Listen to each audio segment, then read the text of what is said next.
நீங்கள் பார்த்துக் கொண்டிருப்பது நியூஸ் 21 செய்திகள். தமிழ்நாடு செய்திகளை உடனுக்குடன் தெரிந்து கொள்ள நியூஸ் 21 செய்திகளை பாருங்கள். உண்மை, உழைப்பு, உயர்வு. பழனி நகராட்சி குப்பை அள்ளும் வாகனம் நடுரோட்டில் பழுதாகி நின்றதால் தள்ளிச் செல்லும் நிலை ஏற்பட்டது.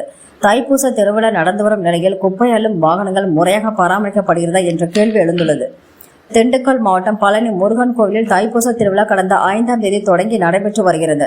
தைப்பூச திருவிழாவை முன்னிட்டு லட்சக்கணக்கான பக்தர்கள் பாத யாத்திரையாக வந்து சாமி தரிசனம் செய்த வண்ணம் உள்ளனர். அதிக அளவில் பக்தர்கள் வருவதால் வழக்கத்தை விட பல மடங்கு குப்பைகள் சேரும் என்பதால் தைப்பூச திருவிழாவை முன்னிட்டு பழனி நகராட்சியில் சிறப்பு பணிகள் மேற்கொள்ளப்படுகிறது. இதன் மூலம் பக்தர்களுக்கு தேவையான அடிப்படை வசதிகளை மேற்கொள்ள தைப்பூச சிறப்பு பணிகள் என தனியாக நிதி ஒதுக்கப்பட்டு பணிகள் மேற்கொள்ளப்படுகிறது. இந்த ஆண்டும் தைப்பூச திருவிழாவிற்கு என கூடுதல் தூய்மை பணியாளர்கள், ப்ளீச்சிங் பவுடர், குடிநீர், சின்டெக்ஸ் டேங்க் மற்றும் தூய்மை பணிகள் மற்றும் தூய்மை பணியாளர்களுக்கான உபகரணங்கள் என சிறப்பு நிதி ஒதுக்கப்பட்டு உள்ள நிலையில் பழனி நகராட்சிக்கு சொந்தமான குப்பை அள்ளும் வாகனம் ஒன்று இன்று காலை துப்புரவு பணியின் போது பழுதாகி நடுரோட்டில் நின்றது. பழுதாகி நின்ற குப்பைகளும் வாகனத்தை துப்புரவு பணியாளர்கள் தள்ளிச் செல்லும் நிலை ஏற்பட்டது.